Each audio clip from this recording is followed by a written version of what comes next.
Thakanki, all praises to Yohewa Wakantanka. Praise be to the earthly mother, the Pachamama, and all of her earthly angels, the Huacacuna.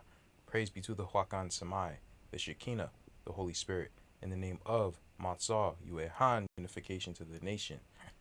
So, guys, we are going to our next part of the series. Now, oh man, hold on, give me a second, guys. It's so damn hot. It is so damn hot, bro. It is now cooling down around 9 o'clock, and it's 85 degrees. Like, I'm just sizzling right now. Can't turn on the fan because it's gonna ruin the video. So, give me a second, guys. Oh man. All right. So today we are going to. I don't even know really what to call this whole topic. I guess you'll see it in the title, but leaving off where we left off last time, we were talking about masculine and feminine energy and how we can integrate that into our new uh faith system. Because if you guys didn't know, the Bible is only a piece of our faith.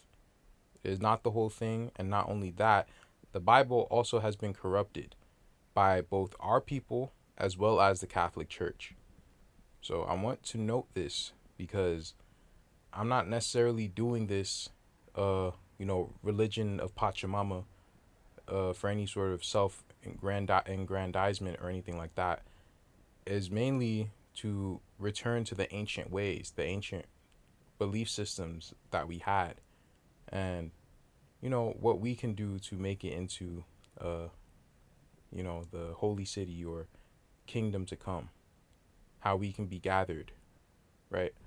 That is the whole goal of this series, is to return those ancient practices, those ancient ways that the ancients were doing. And a lot of the foundational knowledge has been lost. It has been. And it really is because wicked people were in charge. They gave us all these different laws that don't really mean a whole hill of beans. And if they do, they don't truly understand them. And they're now baseless to the point where people don't even know why the law was even made. For example, the Sabbath. Yeah, the Sabbath started out as literally women getting together and purifying themselves.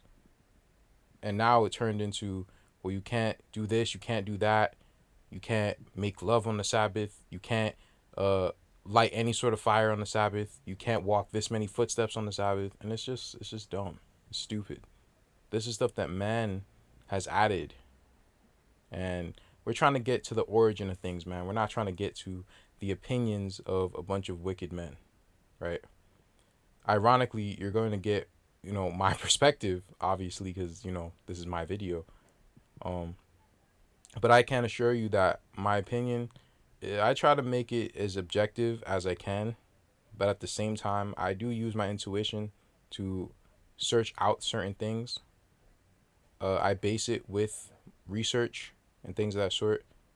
So, that's the opinion that you get out of me. Anyway, I'm rambling a lot.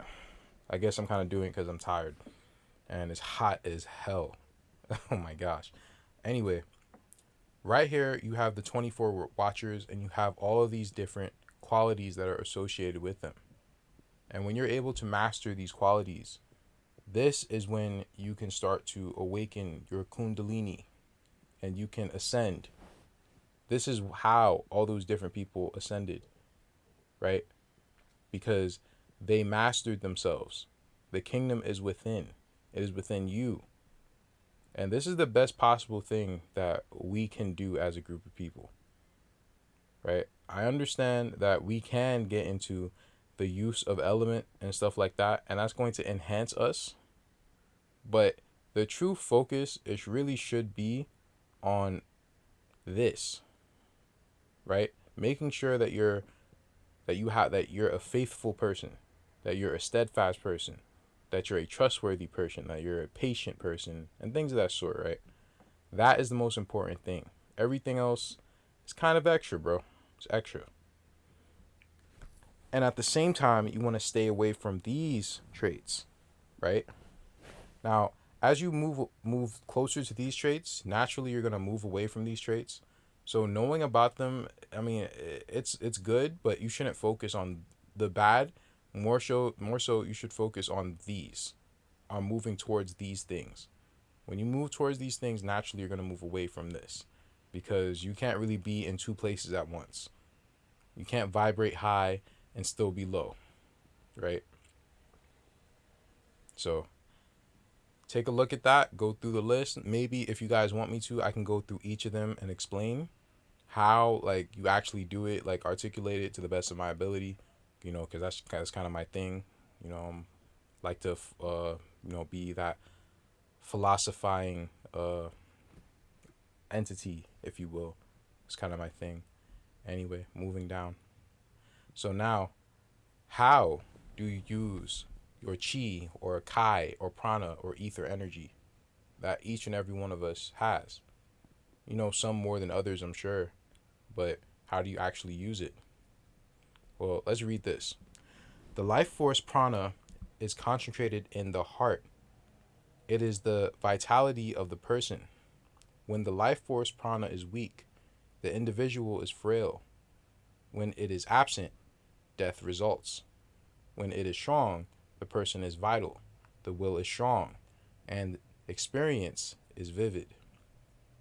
The image associated with the life force prana is the white or clear, fulfilling jewel centered in the heart. In old Tibetan stories, prayers to the wish fulfilling jewel result in desires being met. That which is in the heart becomes manifest in life. The heart and life force prana are associated with the space element. When the life force prana is strong and the heart chakra is open, there are vivid experiences of clarity and vitality.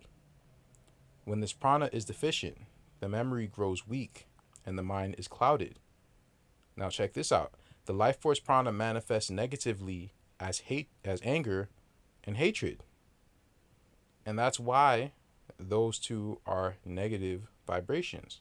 They are negative emotions, because it keeps you from being able to utilize your life force prana, your kai energy, your chi, whatever the different cultures call it. You can't really use it. And if you can, well, you're going to be, I guess, utilizing demons. That's, goes to Star Wars, and you have the Sith versus the Jedi, the light side versus the dark side, right?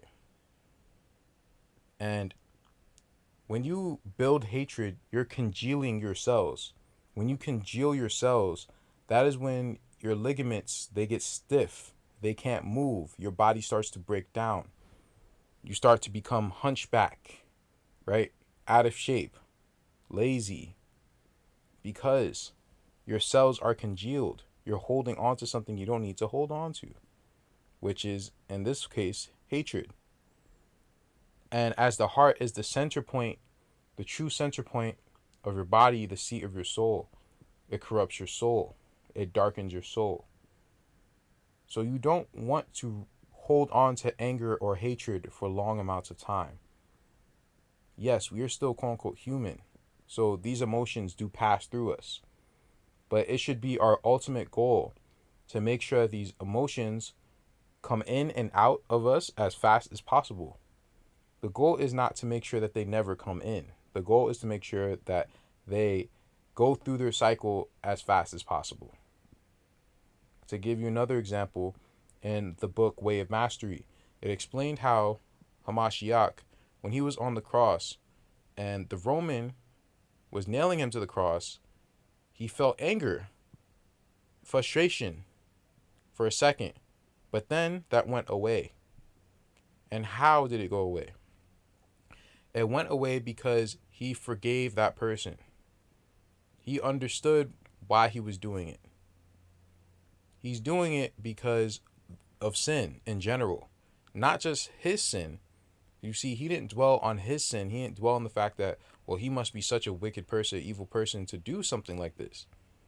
He didn't dwell on that. He pretty much said, well, this is bigger than him. This goes back to sin in general. And what does sin go back to? Sin started with our first parents. It started with them. So if you're going to blame anyone, don't blame the individual that is sinning against you. blame our first parents. Where did the sin come from? And you can't really blame them, because if you guys know their story by now, it's very, very hard to blame them. They were very innocent and they got deceived by a wicked entity. So truly, if you're going to blame anyone, blame the devil.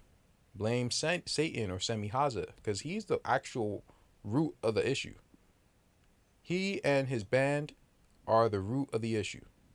So if anyone deserves blame, it's them. But people, they don't really deserve, not that they don't deserve it, that's not the right thing to say.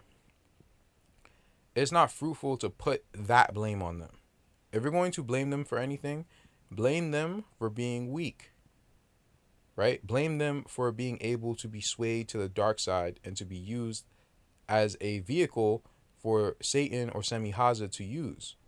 You can blame them for their weakness, but don't blame them for the sin, right? We have to put everything in perfect perspective. And when you're blaming them for their weakness, how are you going to get mad at someone for really being weak? How are you going to really be angry at them? You're going to be more so disappointed with them. And that's what it also ultimately comes down to. You're going to be disappointed with them, but you're not going to hate them, because the sin is the thing that's actually invoking this hatred in you. So if you're going to hate anyone, hate Semihaza. It's okay to hate him, right? There are different energies that we all have, right? There are different energies that we have. And to have a passionate hate for evil can be a good thing, even if hate itself is a negative vibration. But to fight against evil, sometimes you need a negative vibration, or quote unquote a sword. Because if someone's swinging a sword, you got to pick one up too. And what they're doing is pretty much putting their sword in someone else's hand. And instead of trying to slay the person, we should be trying to get to the person who gave that person the sword. And that is what this whole thing is about. When you let go of anger and hatred, you are free. When you put it on the right entities, you are also free. Because that's actually what we're supposed to be doing. We're not supposed to pretty much live in La La Land and act like, oh, well, let's just sing Kumbaya and let's all be friends. I get a lot of people on my channel who get so upset with me about, me being quote unquote racial. But I'm only doing that because certain groups of people have not paid their debt. It's that simple. It has nothing to do with me hating them. I could care less about that. It's about them not paying their debt. Is that simple, right? I'm only really a mirror, right? The only reason why I feel like this is because your sins have not been paid for. That's really all it is. Nothing to do with hatred. But people, they can't really grasp that, and it is what it is, man. But ultimately, they're the ones that fault, because we are supposed to be holding people accountable. We're supposed to be holding everyone accountable. I don't only hold the Gentiles accountable. I hold my people accountable too. I hold myself accountable. I hold everything accountable. I do. But everyone needs to get the correct amount of blame. Not any more, not any less. I don't give any of the other nations any more blame than they deserve, because we still called them on our lands. We called them on our lands. Our people. My forefathers did, and so did yours. So I can't really hate them. I would have to put the blame on my forefathers. But why are my forefathers like that? Well, they're like that because of our first parents. Ultimately, because that's where it came from. I can't really blame them because I don't really want to. So it ultimately came from Semihaza. You see how that goes? When someone wrongs you, you have to go through that process and then let go of the anger, let go of the hatred. Me holding people accountable has nothing to do with hatred. It is about justice. And there's nothing wrong with wanting justice. In fact, you're supposed to want justice because that shows that you're an honest and devout person. Anyway, let's continue. The life force prana manifests negatively as anger and hatred, positively as strong will, happiness, joy, and the development of wisdom. It supports vitality in life, cognitive functioning, and perception. You see? So it's a strong will that goes back to what I just said. Strong will also has to do with, hey, you want things to be fair. You want things to be honest. Yeah, I have a strong will when it comes to people getting their just due, whether it's good or bad. The Gentiles that did good, well, let them get good. Let them get rewarded for that. They need to be set apart from everyone else that, acted like a douchebag to us. And at the same time, let the ones that tread us down, let them get exactly what they asked for. And I have a strong will for that. But that's not hatred. that's nothing about that, right?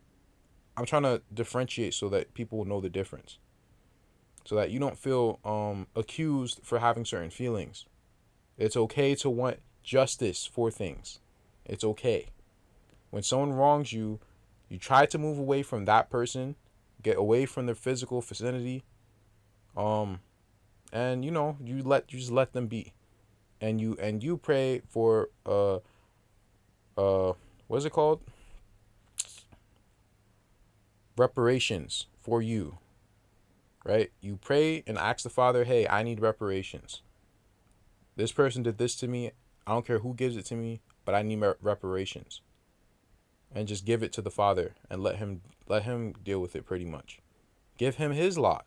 Or really, you're giving Matzah his lot because that's really his responsibility. Give Matzah his lot, right? Give everyone their lot. Don't take anyone's lot. Just give everyone their lot. Don't try to be like the Most High. Let the Most High be the Most High. Let Pachamama be Pachamama. Let Matzah be Matzah, right? Let everyone be them. Okay? Traditionally, the ultimate sign of integration with the space element is the ability to transfer consciousness into other bodies. This ability resulted in many stories of masters who, facing death unwillingly to give up serving others, locate the body of a recently dead young person and transfer the consciousness into it. Upon receiving the younger body, the masters continue to do their work without loss of memories that originated in the older, now abandoned body.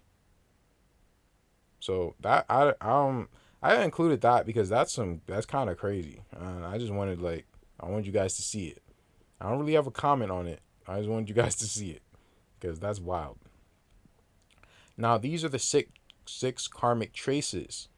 So these are the different chakras, and these are the different how should I say negative things that are surrounding them. Right? You have the good part and the bad part, pretty much. But these are only the bad parts. So you have in the feet you have hatred and anger. Right? For the genitals you have greed. For the stomach you have ignorance. For the heart area or the lungs you have jealousy. For the throat area you have pride and arrogance. For the for the head area you have pleasurable distractions. And if you notice up here, what is the first one? Semihaza, he's about pleasure. Not about, quote unquote, God given pleasure, but the pleasures that are, how should I say this, man? You know the difference, bro. Like, I don't know. It's not, if you guys want me to go through all of them, I'll go through all of them in the next part, if you guys want me to. But these are the six. These are the six. Right? And this is to show you that no, these are all, this all means that your alignments, your energies, your chi, your kai is not aligned. If these energies are eating away at you. So there's a negative side, which is hatred and anger, and there's a positive side, which is judgment and justice, I should say, justice and strong will. You see the difference, right?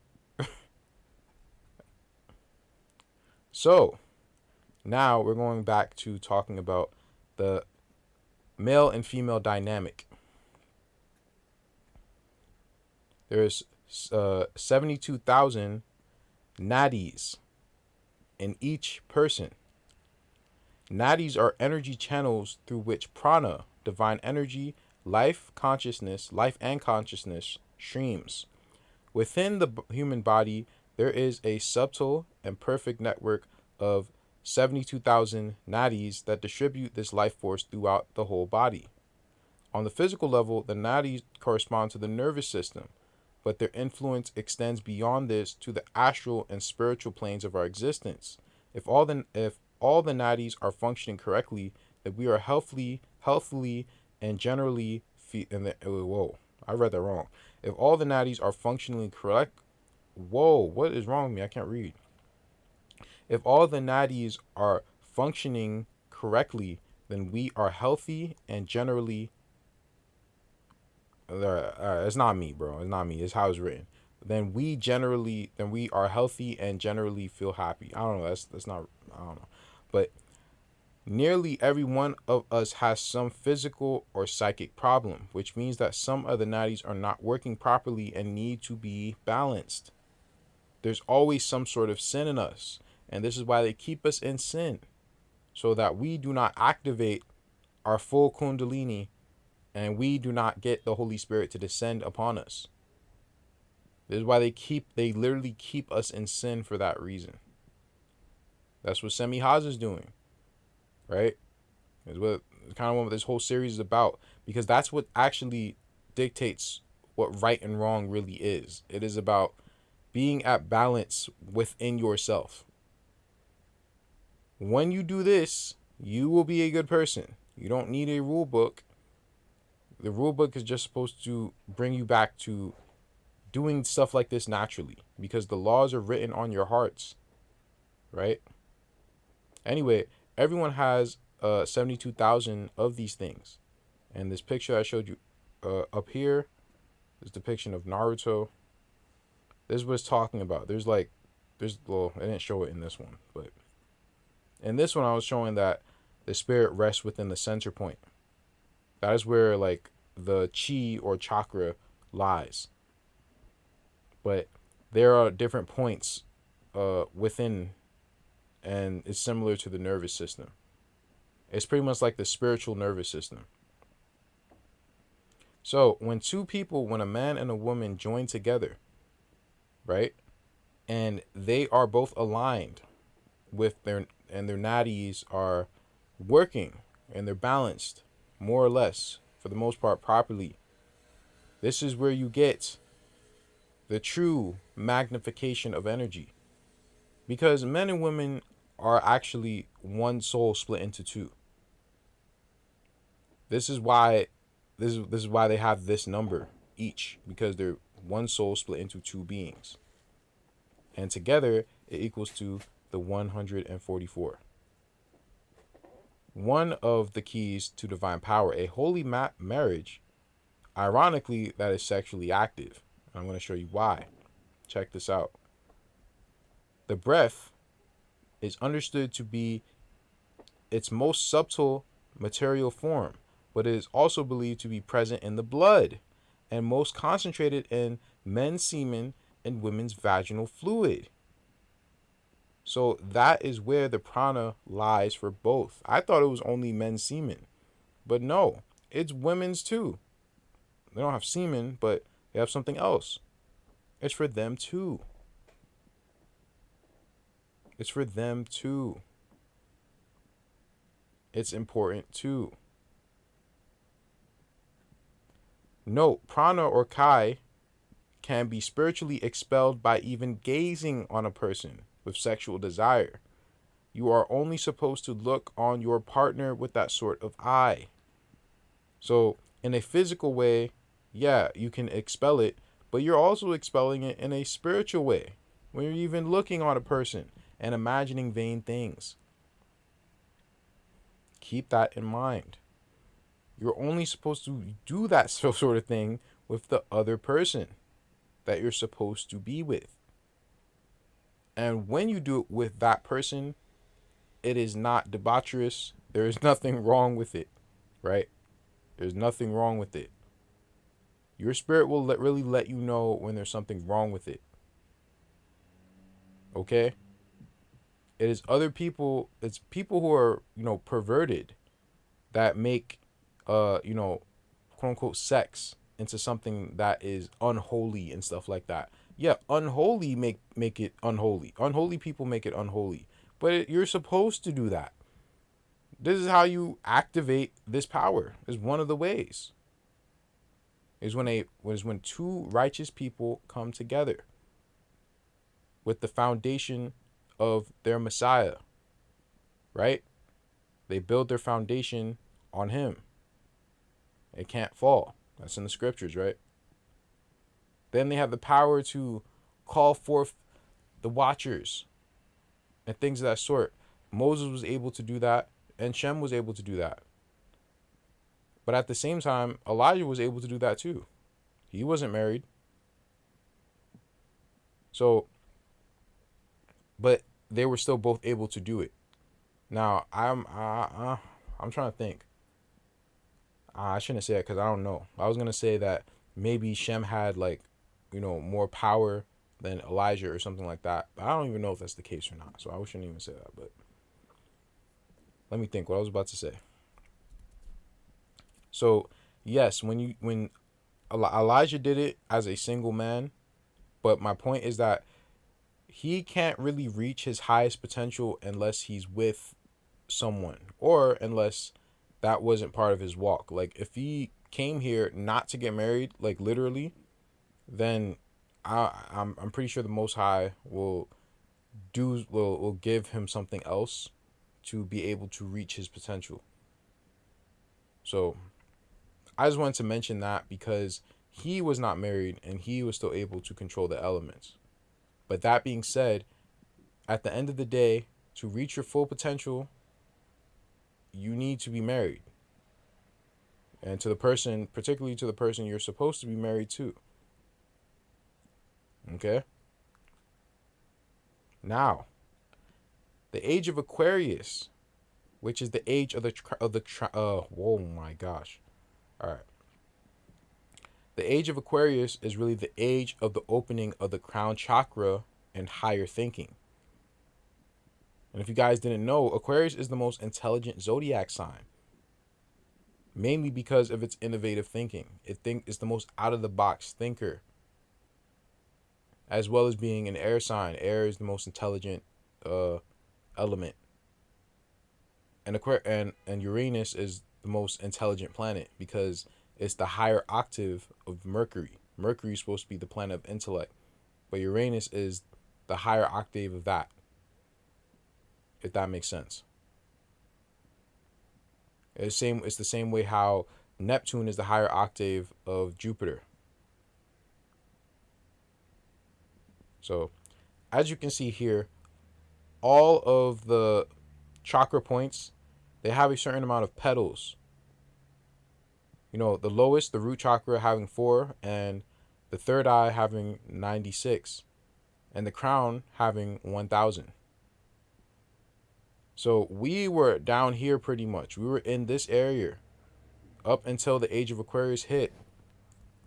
And then that is when it is our time to get activated. Activation occurs through knowledge, right?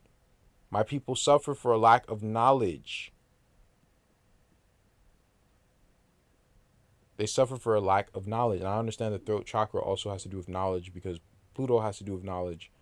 Dayat has to do with knowledge, or what I say is Rixi in the Quechua. But Aquarius is a planet of knowledge, is a planet of innovation. And this is how you get that Kundalini awakening. All right? The age of Aquarius, the quote-unquote second coming, and the building of the quote-unquote third temple, aka the revival of the children of Israel. The valley of the dry bones. Those dry bones, they get awakened. Meat starts to go back on their bones. Sinews start to form.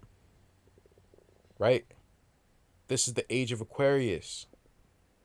The age of the revival of our people who were destroyed by the other nations and left in the valley.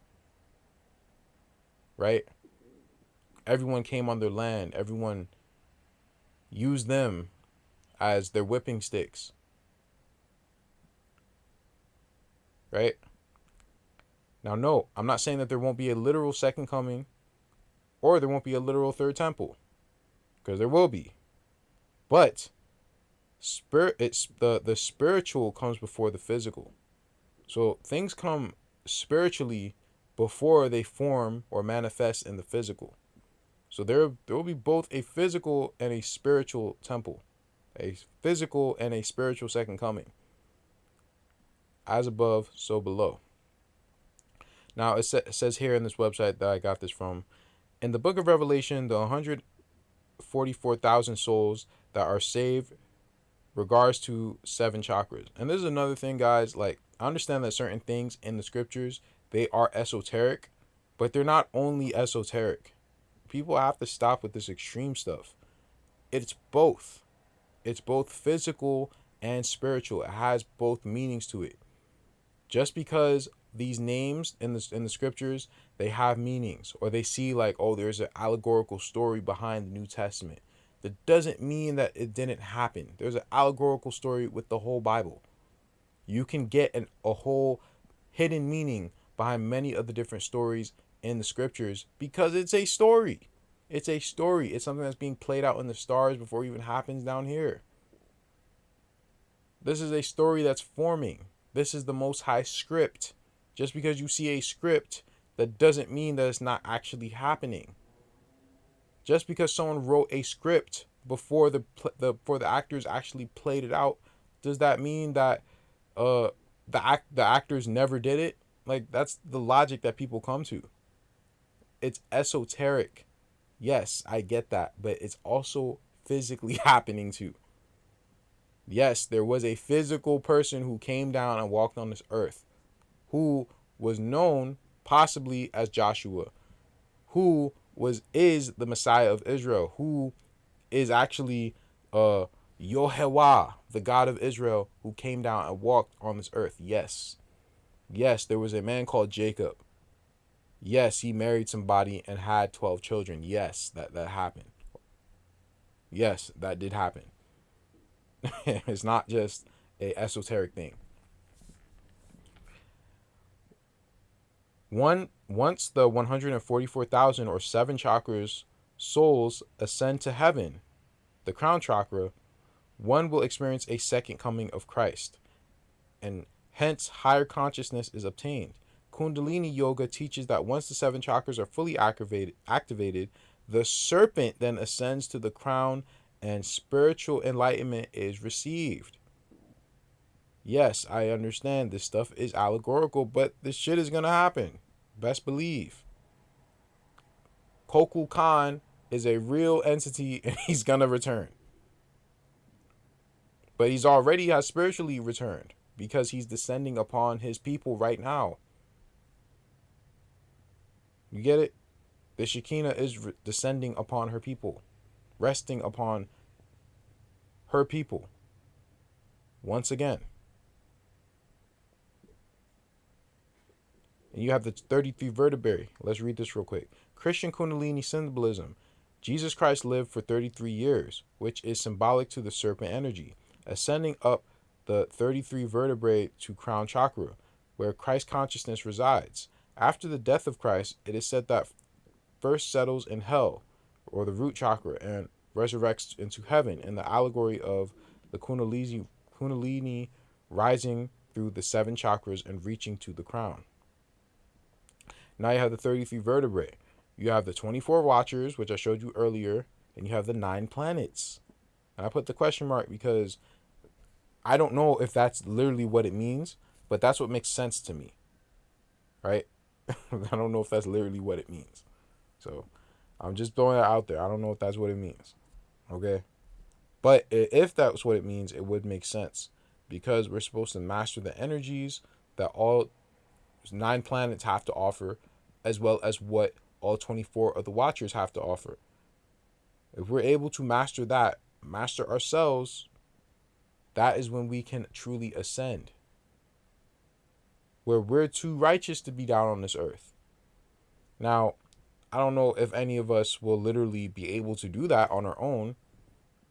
This is kind of like, he has to come down and help us because this place is almost too wicked to be able to do this. This is more of an idealistic approach. I'm kind of telling you what it should be rather than what it will be. I don't know how things are going to happen. I just know that this is what was set up and this is what the war is against. It's against the sanctity of marriage and it's against this. Because what's going to stop their kingdom? If we turn into a bunch of Terminators. And this is what's going to stop it. But there's a clock that's happening and certain things are just not going to be able to stop it. So yeah, that's kind of how this thing is working out right now. Moving down. Let's read this. Sexuality, which is the primary aspect of the life force, automatically came under intense scrutiny by the church. Orgasm directly stimulates the Kundalini serpent. Whoa. Bro, I can't read. Orgasm directly stimulates the Kundalini serpent, the base of the spine. And if you got kids, listen, this is kind of kind of an adult conversation, bro. I'm just saying. The creative energy needed to produce another human life can be used to revamp one's life force, which advances and empowers one's soul. So, listen, man, it's not as cut and dry as, just be celibate. It's not that cut and dry. This is why, when I made the video about semen retention, I said, yeah, you should do it, but if you happen to slip up and release yourself, you're not going to hell. That is the dumbest thing I've ever heard. This is just something that you do. It makes you feel great. It makes you feel invigorated. It makes you enjoy life even more. Even like it helps you work out. It helps you have more energy. There's a lot of different things to you. But at the same time, it also can help revitalize you by starting over, by releasing it, letting go, and starting over. Masturbation is not the problem. It really is pornography that's the problem. It's this demon right here. I'm going to show you.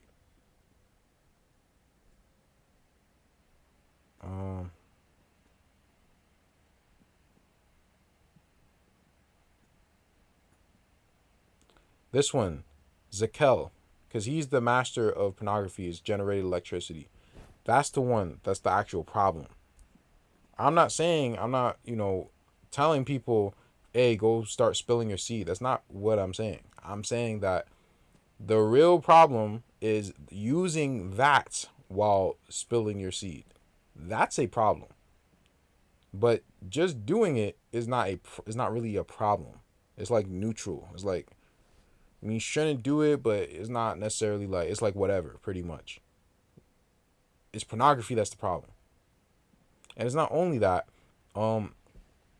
it's also a lot of fantasy stuff because, women, they're not really into that, but they'll read like exotic books and stuff like that. Or they'll watch these different weird ass movies like Twilight and stuff like that.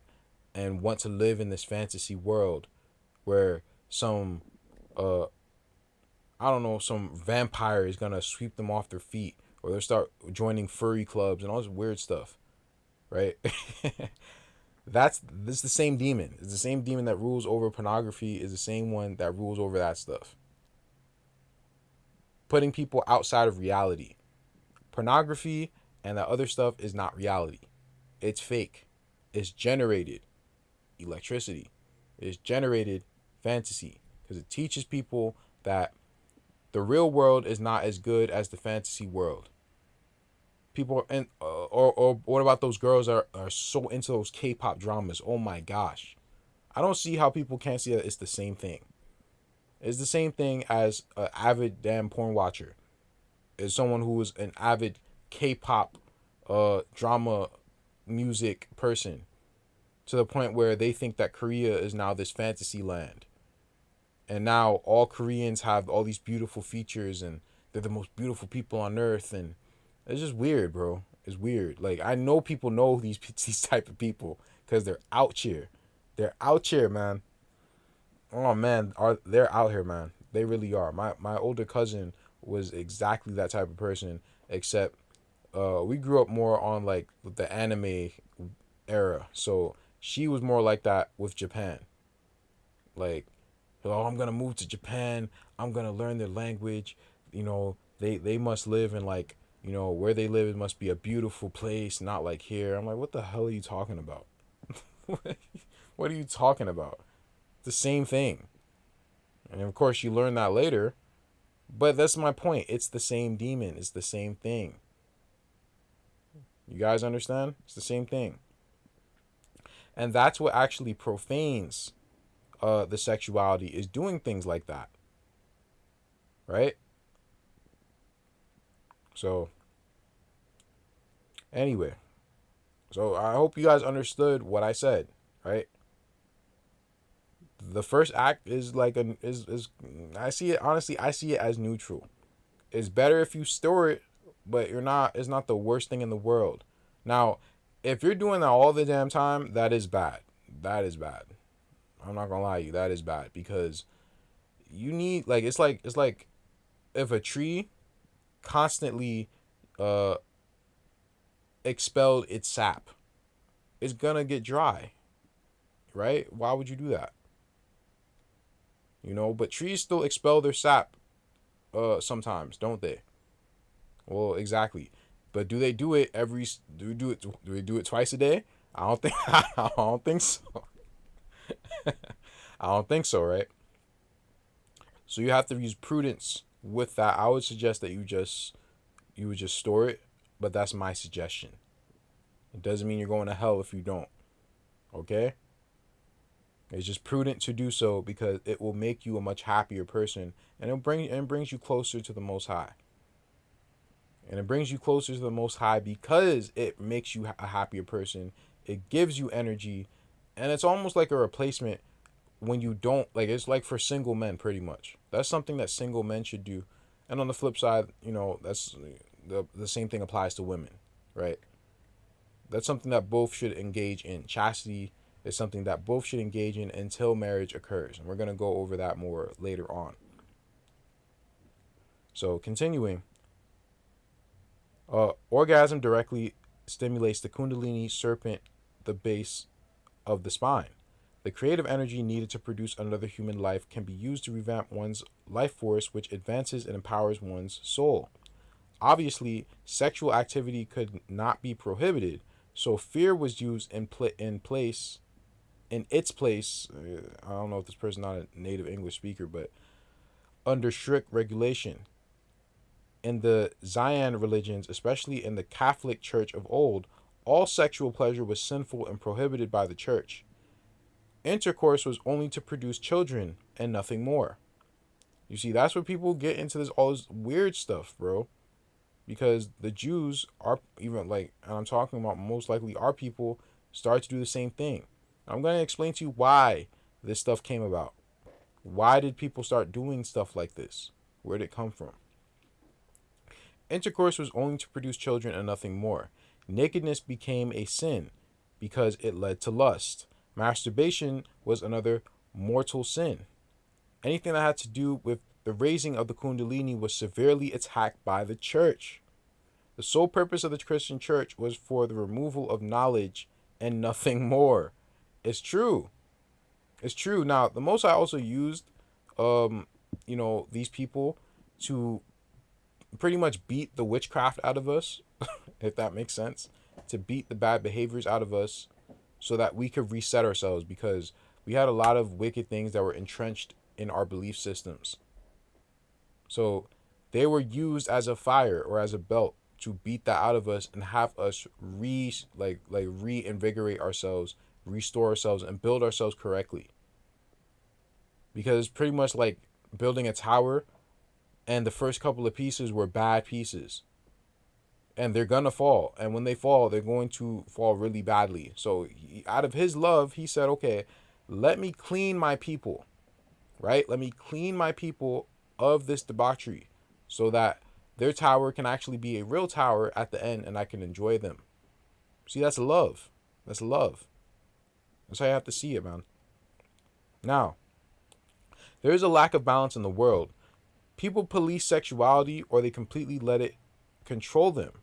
The Catholic Church are the ones. Oh wow, I forgot to finish that. I don't remember what I was gonna say, but I guess you can fill in the blank. Yeah, the Catholic Church. I guess I was gonna say are the ones that pretty much like perverted a lot of this stuff. For example, you guys know him well, Old Boy, the person who I made a video about a few years ago. He would say things like, "Well, if you need it every day from your wife, then you're a freak. You're this. You're that." Now, mind you guys, I'm not married. I'm not married, so I have no reason to defend a married couple that wants to, get it on every day. So I'm not saying this with any sort of bias. I'm saying this because it's the truth. That is the biggest hawk of BS. First of all, you have no business in anyone else's bedroom, whether they're doing it once a week or twice a day. What does that matter to you? There is no law against that.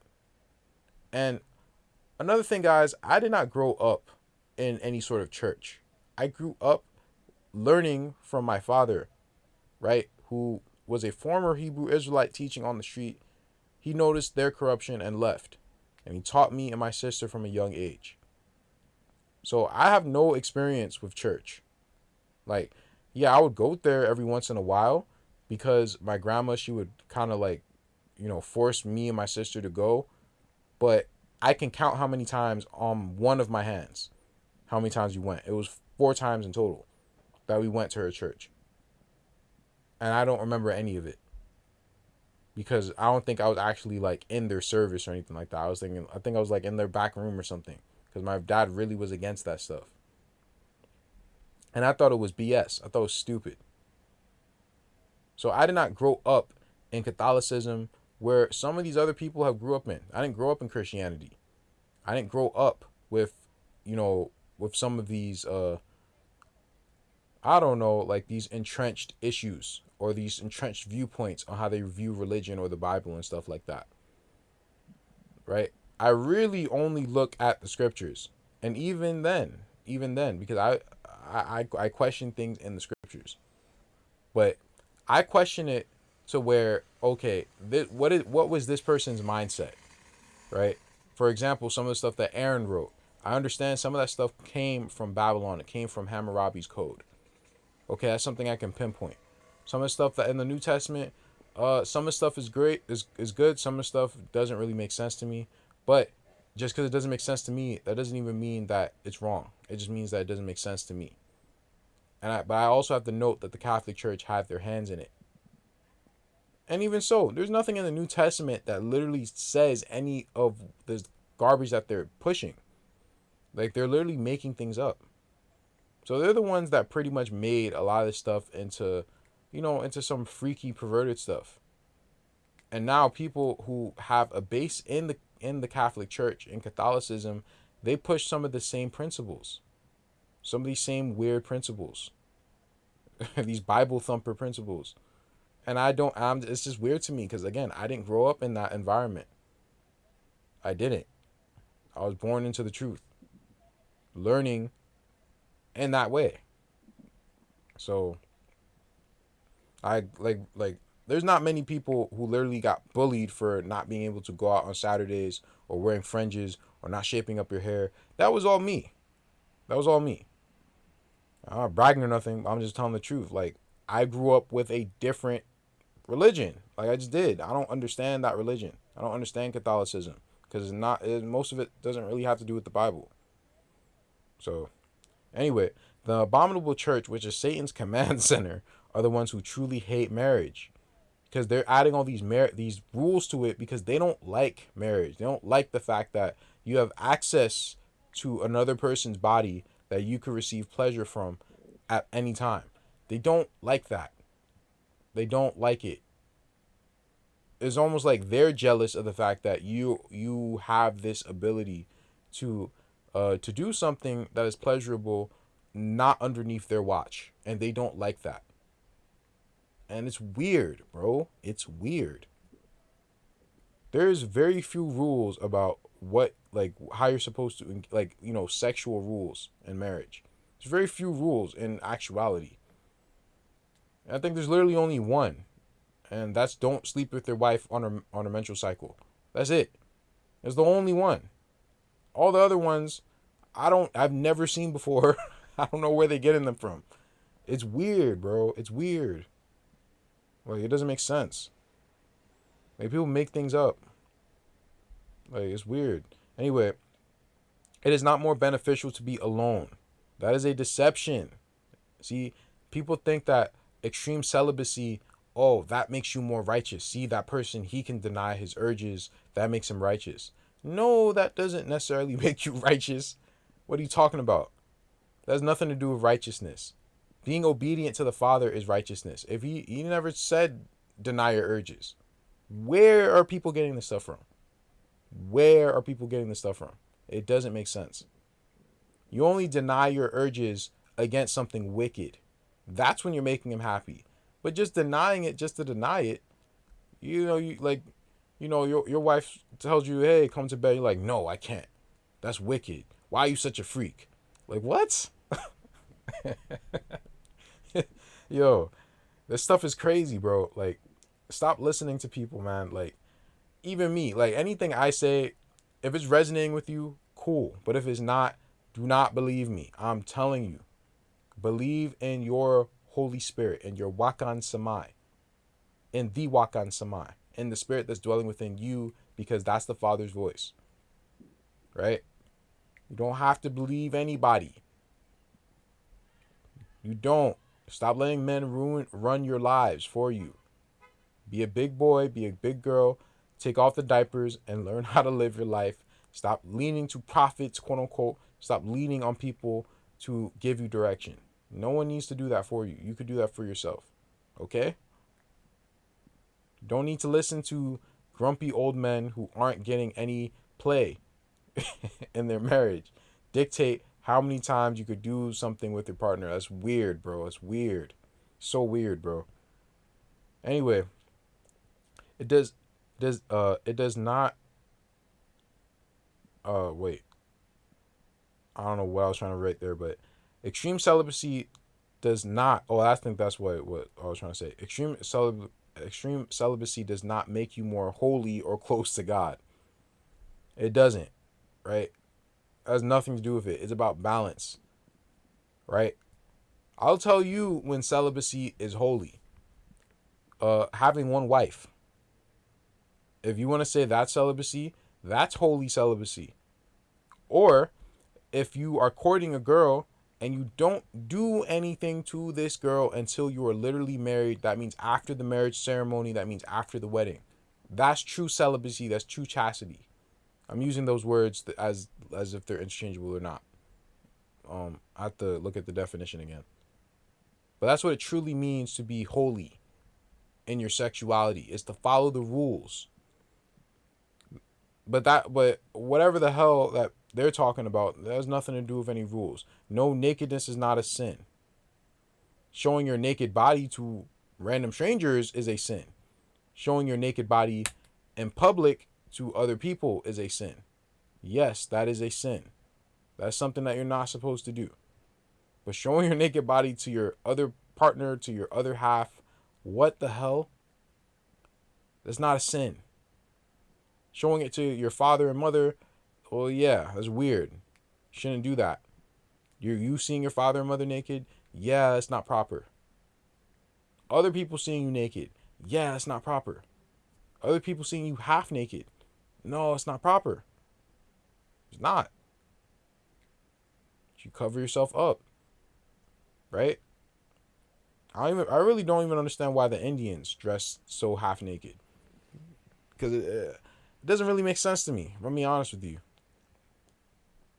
I mean, I understand that they were living in the Caribbean and stuff like that, like some of those pictures that we see, and it's hot as hell.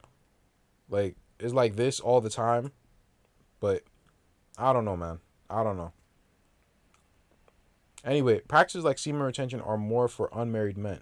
The semen carries prana or chi, which works as a replacement when a woman is not present to amplify her potential. I've said this before, but yeah. This is for unmarried men or single men. But men who are not sexually active, they should hold their prana or chi, their extra amount, as much as possible. It'll improve upon their lives. And it also attracts women for a reason, because that's almost like nature's way of bringing you to a woman. Like, bro, like nothing about what they're saying, and I'm even talking about the new age people who say like this is the holy way, and if you give in to any urge, then you're not a good person and all this weird stuff. Yeah, like that stuff is just weird, because why would you have these urges, and why would these urges build over time? Why are women more interested in men when they're on long amounts of retention? Why is that like a magnet, a spiritual magnet to women, or for women? Because you're supposed to get married. That's why. You're supposed to be with somebody. People just use it in a negative way. People use it to whoremonger around. I'm talking about marriage. Other people are talking about whoremongering. I didn't even know that dating, quote unquote dating, and when people were boyfriend and girlfriend, until I was like 15, bro. I didn't know that people actually were like having sex. I didn't know that. I didn't even know that. I was just like, I thought they just like went to the movies and held hands. Like, I didn't think they actually were doing all that. Like, what the hell? I really didn't, because bro, I did not grow up in a way that other people grew up. I grew up in Brooklyn. There were little girls, doing things in the hallways at age 10 in elementary and in middle school. I'm not saying I wasn't exposed to it, but I didn't know on a mass scale that people literally were doing that. I don't know, man. Maybe I'm just like an old soul or something. I don't know. But that's always been strange to me. It's always been strange to me. Anyway, more strict quote unquote celibacy refers in the church to a vowed perpetual state from refraining from sexual relations that religious and priests undertake. Here, the celibate state is ongoing and expected to be maintained for life. Bro, I mean, you don't need to do this. I don't understand. You don't really need to do this. Now, of course, certain people, they have certain walks that they're supposed to do, right? The Messiah did not get married, even though other books say otherwise. Well, I don't care. For me, I don't think he got married. I don't think he did that. Why? Because he's the God of Israel. He's the Messiah, right? He's the person we've been directly dealing with. He was part of the creation. That would be like him sleeping with his daughters. It's weird. It's weird. Literally, it's weird. So certain people, they had walks where they did not get married, and they did engage in celibacy. But that's not the general rule. That's just what they did. You don't need to make what other people did what you're doing. Everyone has a different life and a different path to follow, right? Chastity is the virtue whereby we refrain from all unlawful sexual activity and intercourse. Yeah, all unlawful, but now the question is, well, what's unlawful? And now this is where people come in with their interpretations. So let's start off with what is unlawful. Now, this is from the book Remembrance. And the masters used the menstrual blood of fornication to bring about the destruction of the sanctity of marriage. And in this way, they brought forth the Nephilim. And they used having more than one wife for this purpose. And for this reason, all the religions all the righteous should avoid sleeping together as husband and wife during times of menstruation. And it came to pass that one arose who was the descendant of Cain, whose name was Lamech, which means to be instructed by darkness. And Lamech received instructions by the hand of the Decadarshoi, starting with Semihaza himself. And Semihaza desired to begat children, and he chose Lamech. For Lamech had 2 wives, and he followed after the religion of Cain. And he was the first to enter into the wickedness of having more than one wife. And Semihaza instructed Lamech that he, by the use of the element of wickedness, and by using a meteorite, and by drinking menstrual blood, can conceive a child that was given by the power of his intervention of agency, a lying vision according to the choosing of Semihaza. That's how you profane the sanctity of marriage, right? Having more than one wife and dealing with menstrual blood, whether that's sleeping with your wife or ingesting it or using it in a concoction, that's how you profane it. Do you understand? Because more than one wife, what that goes back to is what I just said. It's crazy how people will sleep together as boyfriend and girlfriend. Like, that is so it's so like unholy, it's so unpure, bro. It's just like, bro, that's just not how it's supposed to be. Now, if you plan to get married, all right, I could let it go. If 2 people like, listen, we're gonna get married anyway, and you actually do it, all right, I can let it slide, because that's literally what it says in the scriptures. It says if you're gonna do that before you get married, make sure you get married, but don't do that and not get married. That's crazy, and that's what everyone has been doing, and now people think that it's normal. Now people tell me, oh, it doesn't matter, like if a girl's a virgin or not, or if a man hasn't had experience or not, like it's all the same thing. No, it's not. No, it's not. Like, people, that's straight cap, bro. It's not the same thing. It's not the same thing. It will never be the same thing. If that's how you want to lie to yourself, that's on you, but it's not the same thing. Anyway, so yes, this profanes it, right? And as I just said, having more than one wife, it means hooking up with multiple people outside of one person. That's what it means. Remember when Matzah, when he met with that woman, from the Sumerian woman, and he was like, oh, you had 7 husbands, pretty much. What is he saying? You've been hoeing around. You've slept with 7 different people. So that's what constitutes you having a husband, quote unquote. Right? You're only supposed to have one. You're only supposed to have one wife. So those are the 2 things that profanes the sanctity of marriage. When little boys and little girls do not remain chaste until they meet their destined person, or you engage in this stuff, this menstrual blood stuff. All right. Now, this does not profane marriage, and I've heard this for a long time, and this always confused the hell out of me, bro, because I was just like, what? That is so weird. That is so weird. They say that the only holy way to the only holy sexual position is the missionary position, and everything else is wicked. It's evil. You're going to hell if you do that. I've heard so many different things. If you do this position, it's going to it increases demons of lust and all this other stuff. And I'm like, what? What are you talking about? Oh my gosh. See, for men, if you're in that position, it's gonna bring more lust than you need. And the so-called Jews, they take it to a new level where they're poking holes through sheets and you can't even look at your wife's body, and it's weird, bro. It's weird. It's weird. They said in Ezekiel chapter 23 verse 20 that God refers to doggy style as detestable. I'm just like, what are you talking about, bro? So I read it. I read the chapter, right? I read the chapter, and I was just like, I had to read it a few times. Because I was just like, bro, nothing about that chapter said anything about what they just said. First of all, the chapter is an allegory, and it is about the northern kingdom and the southern kingdom. It's about Sumeria and Jerusalem, right? You can read it right here. My voice is starting to hurt, so I'm trying to conserve it. And skipping down. As soon as she saw them with her eyes, she dotted upon them and sent messengers unto them in Chaldea. And you'll see that the Most High, he constantly refers to the northern kingdom as whores. He refers to Ephraim as whores.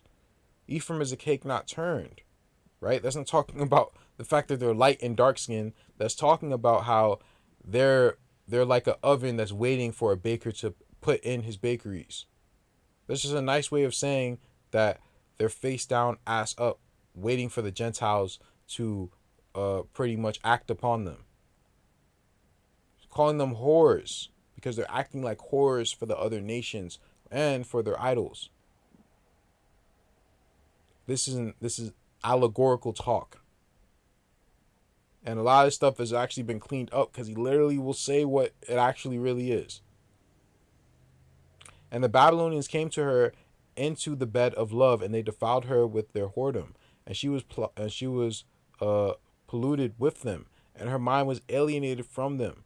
He's giving us this imagery to show us how nasty it looks to him, right? So she discovered her whoredoms and discovered her nakedness. Then my mind was alienated from her, like as my mind was alienated from her sister. Yet she multiplied her whoredoms, and calling to remembrance the days of her youth, wherein she had played the harlot in the land of Egypt. And she dotted upon their paramours, whose flesh is as the flesh of asses, and whose issue is like the issue of horses. So it really means their erect phallus is like the erect phallus of donkeys, and whose semen is like the semen of horses. That's what it really means. It's just talking about, yeah, like she got it on, and that's what she was looking for, pretty much. They look enticing to her. These men look enticing to this whore. This whore was just looking for a big thing, a big dingaling, pretty much, going around looking to get a train ran on her. See, this is supposed to be, graphic, because this is how it looks to him. It looks like that to him. Do you get it? That's why this is graphic. He's actually pouring out his heart. This is literally like having a young woman cheat on you with a bunch of dirty, smelly people from the alley. It's heartbreaking. He wants you to feel his heartbreak. But what the hell does this have to do with a sexual position? Nothing. Do you know what they said that? They said, oh, because donkeys, that's how they engage in sexual intercourse. I'm like, what? So what? So what?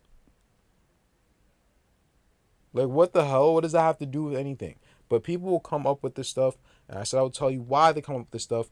They come up with this stuff because they are impure. They have not repented. They've done something else that is impure. And everything they now do is impure because they don't want to repent for what they actually did. They punched some guy in the face, and they didn't think it was wrong. So now that sin is going to haunt them, and now it's going to eat away at them.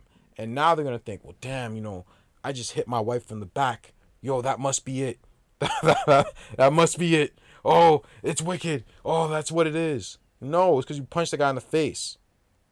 Right? That's why. That's what it goes back to. There's obviously a metaphor for the northern and southern kingdoms. If all these things were issues, then we would see some sort of basic laws that were given. Like listen, guys, I have to say this for a very long time. If a lot of this stuff that people are claiming to be wicked were wicked, we would see it somewhere. I've not seen any of this stuff anywhere in any of the book of the law and stuff like that. There's very specific rules, right? About sleeping with your father's wife and sleeping with your brothers and sisters and all that other stuff. It's wicked, it's nasty, right? So why didn't they include any of this stuff that they're claiming? Because it's not. The stuff that man has made up, pretty much. So they say that the missionary sex position is face-to-face sex position because, with the man on top. It is called missionary position because missionaries of old taught their converts that missionary sex position was only morally accepted, was the only morally accepted position Christians should have sex. Although it is not written in the Bible, and the wisdom of the missionaries of old, the teaching of having sex only in missionary position was adopted. In this way was to set a standard and landmark for marital sex for their converts, many of whom were into different types of sexual practices. So this is what was the standard to get rid of the immoral and animalistic practices. Animalistic. But here's the thing. When you're not quote unquote animalistic or instinctual with your partner, then you're not really activating anything. You're not really doing anything. You're missing the bigger benefits that come with that act. So they are, as the person said, they're actually stifling the growth of the Kundalini by making all these weird rules, bro. You're given this energy for a reason. You're given this erratic energy, this passionate energy, the sexual energy for a reason. It's creative energy. You can use it for either or. Right? You can. But check this out. Saint Augustine, Bishop of Hippo, are not correct. He taught that sex in marriage should be had only for the purpose of procreation. I'm going to show you where that's from. That's from a group of people.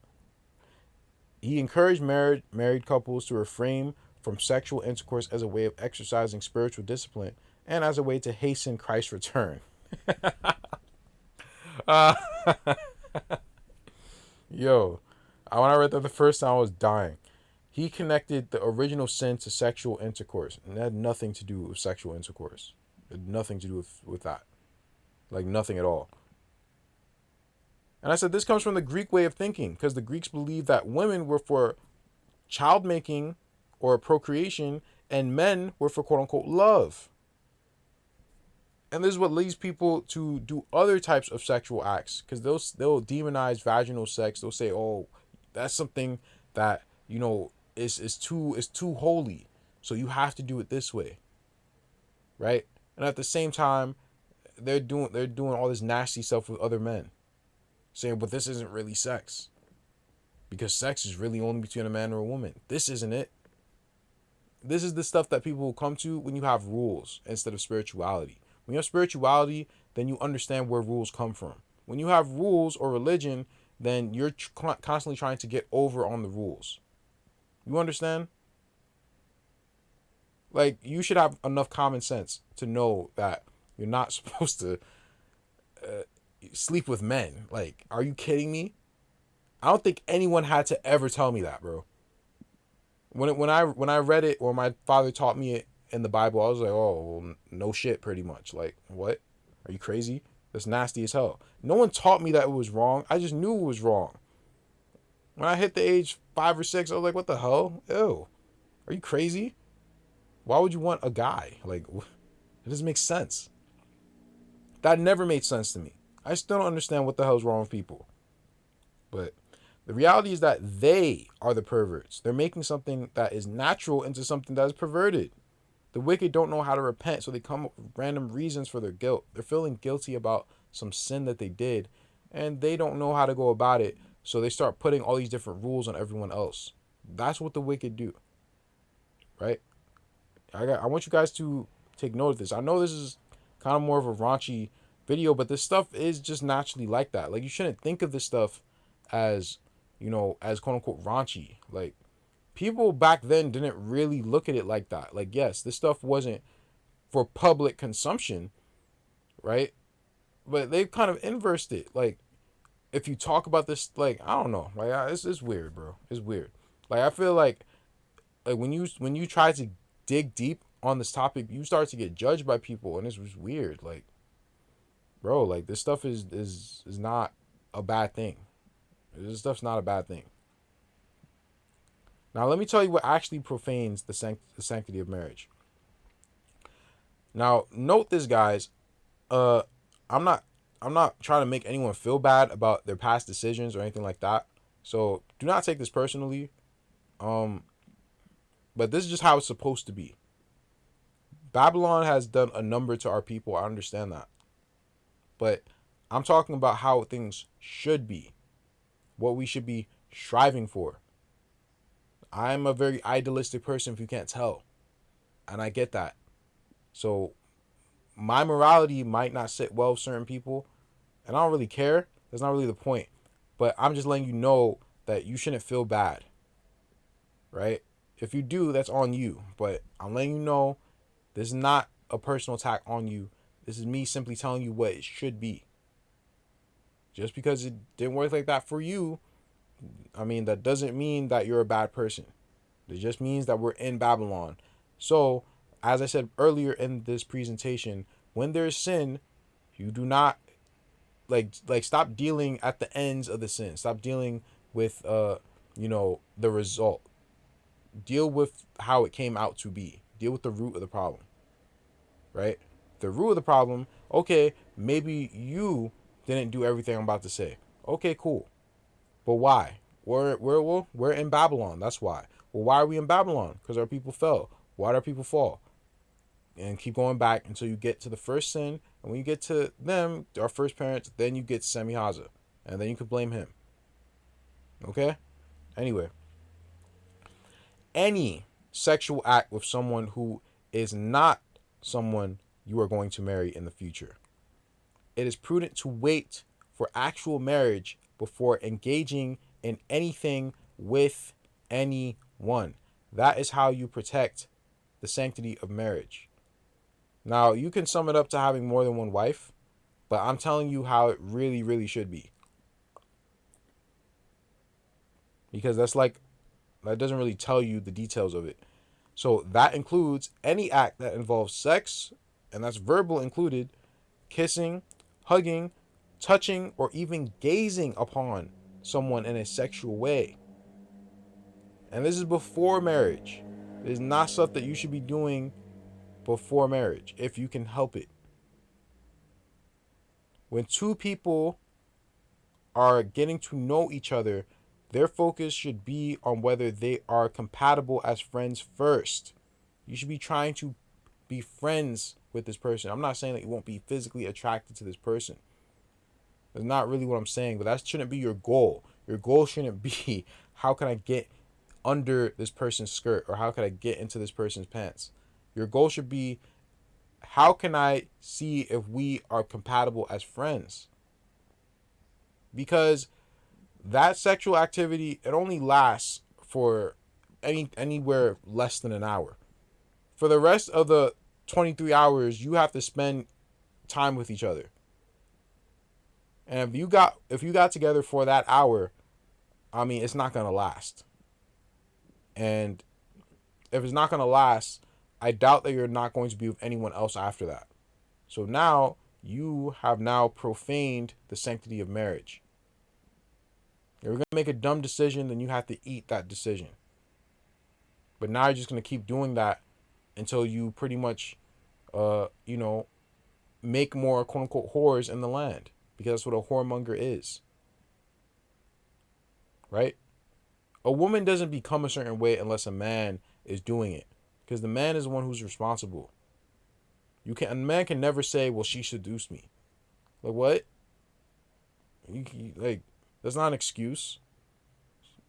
You're a man. Righteousness is the most powerful sword. That's your God-given right. That's your God-given gift. And that should exterminate anything. If a woman is seducing you, you need to tell her you need to chill out. And be staunch with it. Put your foot down. Like, what the hell? It's not an excuse. So, and now I'm not saying that this stuff can't be done at all. I'm saying it can't be done in a sexual way. You can hug someone as friends. Right? You can touch people as friends. You can look at someone as friends. But that's friends until it's time for marriage. Again, this is how I view it. This is how I'm like, all right, this is how things should be. And maybe I have a different mindset, and that's fine. Take what you can out of my opinion and add it to yours. Just because this is how my opinion of how society should be, that doesn't mean that it's going to be like this. So take it for what it's worth. Take the good out of it and leave the part you don't like. But there's a reason why I'm going to explain why I have this system, right? So everything should be compatible as friends first. Everything else is secondary. When a relationship is based on physical attraction, it is profane from the start. It's not going to last, bro. And if it does last for like a time period or a certain amount of time, or even if it lasts for forever, it's not a real relationship, bro. Like, it's not like real. Now at the same time, you are gonna actually pick the person based on your sexual attraction, because that's kind of how you know if this person is like the person you're supposed to be with. So it's like it's a balancing act. It's a balancing act. It's a balancing act, bro. Because you can't just be like, all right, well, I'm friends, and me and this girl, like, we're, because you could be great friends with somebody and not really be attracted to them. It has nothing to do, and it might not have anything to do with their looks. It might be a beautiful person. But if you're just really just not feeling this person, then you don't want to do that either, you know? So I said, this is not a rule, it's a suggestion. The saying goes that rules are meant to be broken. What this really means is that people do not like rules. This includes people who live their life by rules. People either completely reject the rule or they take them literal and work around them, which is what, the Bible thumpers do. They take the rule and they work around them, right? They'll say, oh, this rule is good, but this rule, I ain't feeling that one. And they start to pick and choose, right? And other people who are extreme, they completely reject the whole Bible. They reject all the rules. They reject everything and say, throw it all away. And that's wrong too. So examples, and this is nasty as hell, so excuse me. But people engage in oral and anal things instead. Now, I'm not saying these things are wrong, but they are wrong if it's two dudes. I'm not saying it's wrong if it's between a man and a woman. That's their business pretty much. Instead, because according to certain interpretations, vagina is the only one with the rule. You see, that's what people that's what people say. Like, oh, you could do that.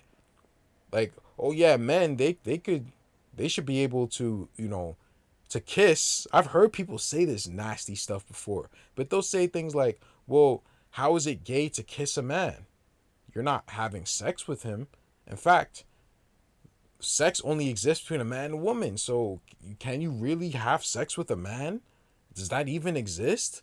And I'm like, what? Like, but this is stuff that people come to when you have rules instead of suggestions, instead of spirituality, and you have people understand where the rule is coming from, why you gave them the rule. If you're not able to really do that, then people are not going to follow them. That's why I'm trying to explain this stuff into so much detail, so you understand where why I have my rules. If I just told you this beginning part, you'll be like, man, that's too strict. Until I explain to you why it's like that, then you understand, okay, it's strict for a reason. And in actuality, it's not really strict, but we'll get to it. So I had a Jewish professor in college, and he told me this one time. I didn't even know how to react to it. I was just like, oh, okay.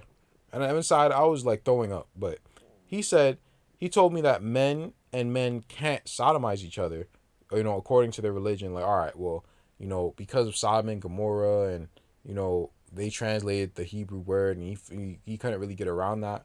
So he's like, okay, maybe you guys can't, you know, engage with each other. Uh, you know,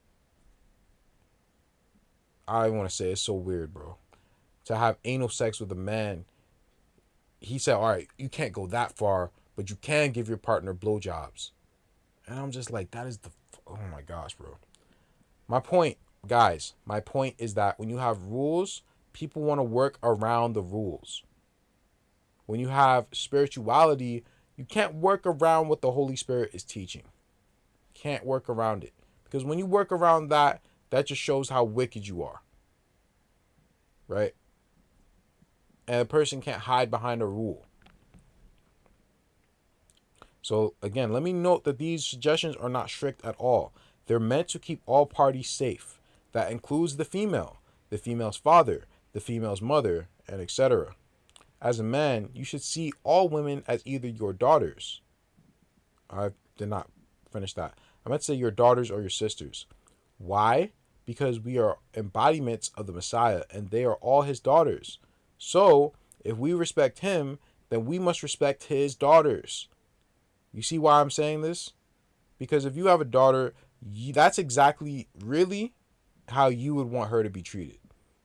You would want her not to engage in anything, in any sort of sexuality. You would want the men that she's with to be friends first before they do any of that. Because listen, guys, that stuff is permanent. It doesn't leave anyone's psyche, men or women. Sexual activity does not leave someone's psyche. That stays with them forever. So you want to keep the forever stuff to a bare minimum. That's why I said be friends first. If you're feeling each other, then take it to the next step, right? I don't have a set time on what that is. That could be a month, that could be a year. I don't know. But my point is that do that first. Build it on that first. Then you can go to the next step if you are enjoying each other's company in that way, right? You have to vet a person like you're going to spend time with this person. You know, not how big their butt is and all this other stupid stuff. Like, yeah, that stuff matters. I understand it matters, but it's not the most important thing.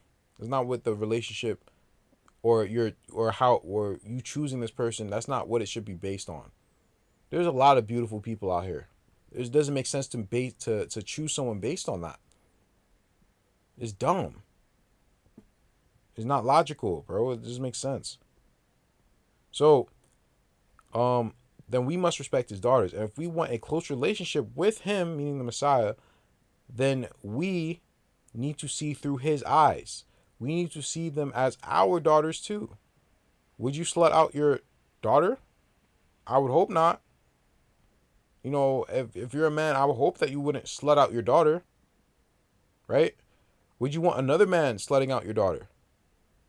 Listen, I don't know about y'all, but me, if that would ever happen to me, I'm ready to kick in the door, wave in the 4-4. Like, bro, I'm a very protective person. If you were to do that, I'm looking for blood. I'm looking for revenge. I'm looking for vengeance. Right? You want to think about the woman's father. Think about the fact that if I do this, how am I going to make him feel? That's my brother. I can't make my brother feel like that. And that's my brother's daughter. Right? That's how you have to think, man. You have to have compassion for your brothers, man. As a man, you have to have compassion over them. You have to have compassion for, your brother's daughters as well as the Messiah's daughters, as well as the earthly mother's daughters, as well as your sisters. You have sisters, you want someone to slutting out your sister? That's why you just don't do that. You don't engage in that. You be respectful. Right? Go into things with a clear conscience, because when you do that, when you don't engage with a girl sexually and you realize, hey, she's not for me, then you could just let her go. And you have a clear conscience, like, oh, I didn't do nothing with her. So she's free to go and be who she wants to be with. And there's purity involved. That's how it's supposed to be, bro. In my opinion, of course. Or would you want a man to be respectful and wait until he knows that he is going to commit to marrying your daughter before engaging with her in permanent ways? A woman can never truly pair with another man as much as she could with the first man she's been with. They're just not wired that way, bro. Both men and women actually can't really pair bond like they could with their very first person. Truly, now more so women than men, but both of them, right? This is why a woman has a hymen in the first place. I don't know if I spelled that right. This does not mean that men are much. I mean, this yeah, this does not mean that men are much different because their sexuality is more outward and penetrative. It can have multiple partners, but that doesn't mean that it should. Partners have a mental effect on men and makes them lose their innocence in a similar way it does for women. Not the same way, but in a similar way. Usually, it is the man's responsibility for the rules of engagement in any relationship he has with a woman. Ultimately, he is the one who is supposed to dictate how slow the relationship should go as he is the engaging party. The indigenous people are a matrilineal people, and so were the ancient Israelites. The woman is the joiner, so she is the vehicle of which things are combined, and that includes families. Women themselves could not own land, but they were the vehicle on which land was passed. This is also why the invaders mass interbred with the Indian women. This is why Herod got so much power in Judea when John Hyrcanus gave his daughter to him. You always see the man leave his parents and cleave to his wife's family. He is the hunter. He is the knight in shining armor who saves the princess. That's what it was made to be. The man is supposed to get the father's blessing. Right? You're supposed to honor this man because this man is pretty much like your new father. You're supposed to leave. You're literally leaving your father and your mother, and you're cleaving to your wife's father and mother as if they're yours. That's what you're supposed to do. So why would you dishonor your father like that? Right? Or your potential father. Why would you do that? But this is the root of the issue. It's the root of the issue. So men could complain on the internet as much as they want about how women are and stuff, but they're the issue. They're the reason why they're like this. Whoremongering made this. However, it is ultimately the daughter's father or guardian who is supposed to give his daughter to the man who wants to wed his daughter. Now, let me touch on this real quick. Because if you guys didn't know, there was always a man that was in some sort of authority position over a woman. This is why I say on my channel that I actually don't really directly teach women because it's not proper. It's not proper. There was always a man that was pretty much presiding over a woman. And it would always be someone who was next in line. Whether it was her father or her cousin or her brother or her uncle or her second cousin, it was always going to be somebody. Right?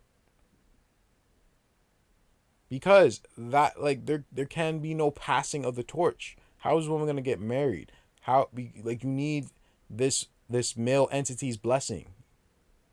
That's what you need to bless the marriage. Right? So, and people, they look at me strange. Well, why do you take care of your sister? Why? Because I'm in that position. What are you talking about? Like, I get so irritated when people say that because, like, I could just tell you don't have a culture. There's something wrong with you. What am I gonna leave my sister alone? Leave her out on the streets? No, I'm not gonna do that. Now, because we have left our father's home, she is my responsibility. She just is. This is what it is. That's how it's supposed to be. So I don't understand like why people would think that. It's weird. But again, I grew up in a different type of household, so I don't know. Maybe it's that, and I just gotta leave it alone. Anyway, so ultimately, it is his decision. The father's daughter is supposed to give the father's daughter. No, the daughter's father, bro. I'm tripping, bro. Anyway, the daughter's father is supposed to give his blessing before any physical activities take place. And usually this blessing comes after marriage has taken place, or marriage is a rule to receiving that blessing. This is why Jacob just couldn't take his wife and just skedaddle. He couldn't do that, right? This does not mean the father tells the daughter who to marry. He should not force his daughter to marry a person she truly doesn't want to marry. And if she is of old age and she wants to marry, let her get married.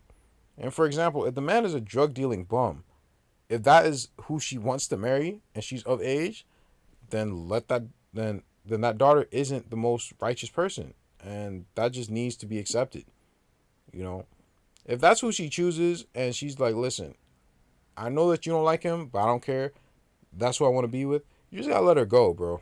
Like, you gotta let her live life at that point. Like, you've done your job. Like, you already said, hey, don't do it. It's gonna end up like this. And she's like, nah, I don't care. All right, right? A lot of people, they get into overparenting. They don't need to overparent. They need to let life run its course.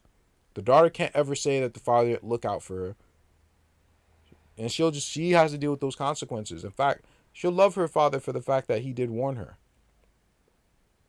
even if, you know, even if she made a bad decision. Right? You gotta let people be themselves, man. Um, Continuing, man, it's getting late. Because ultimately it is the daughter's decision to heed the wisdom of her father or male guardian. If the father or male guardian is a righteous person, the Holy Spirit will tell him if a man is good or not. This doesn't even account for the mother's opinion, which should be taken into account by the father, if she's around. As a man, you should have compassion. That is a man's number one gift. When you go around sleeping with women who you don't plan to marry, you are not having compassion on their fathers, on their brothers, on her mother, on your parents who raised you, as the people who look up to you, on Mother Earth, on her angels, on the Heavenly Father and his angels, or on the Messiah. You're only thinking about yourself when you engage in such behaviors. And that behavior is not masculine or quote unquote manly. As masculinity is solely based on one's righteousness and nothing else. We have been conditioned to look at every woman's body, i.e., sneaking into the girls' locker room. They've made that into something cute, but it's really not. It's not really cute, bro. Like, you're not really supposed to be doing stuff like that. And it's not because your sexuality is evil. That's not what I'm saying. But you're using it in an evil way. You're not supposed to be doing that with it. But this is what Babylon does. It teaches us to use it in a wicked way. It is not the sexuality that's wicked. It's the way that's being used. You see, they pretty much flip things. They inverse things. And now they've left you with the sin. And now you're thinking, oh, it's because I have these urges. No, that's not the problem. The problem is the fact that they have this society. It's not your urges. It's this society. Oh, there's so much teen pregnancy. Well, teens are supposed to be getting married at that age. Like, that's when they're supposed to get married. They hit puberty at that age for a reason. It's because they're supposed to be doing that at that age. But we live in a backward society. It's society that's the problem. It's not the behaviors. The behaviors are usually inversed things that are good. Right?